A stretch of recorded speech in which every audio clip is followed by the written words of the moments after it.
Urea देऊ नाही राहिले. काय म्हणतात? शेतकऱ्याचं विर्यात आहे ना, खत कोणतंच मिळत मिळत नाही, आज मिळत नाही. मध्ये युरिया असताना दिला नाही.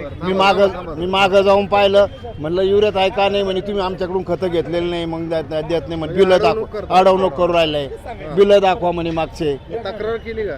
नाही दिले. नंतर मग थोडंसं सांगितलं, म्हणलं तुझ्याकडूनच घेतलेलं आहे मी. बरं, हां काय अडचण कर्जमाफीचं बोलायचं. शेतकऱ्यांना काय अडचण आहे तुम्ही सांगा, त्यांच्याकडे जातो. शेतकऱ्याला भरपूर अडचणी ना. हां याचा कर्जमाफीचा मुद्दा आहे. शेतीमालाला हमी भाव पाहिजे. आता कांद्याला हमी भाव 1435 जाहीर केला, अजून भाव वाढून द्यायला पाहिजे. त्या भावात कांदे विकत नाही.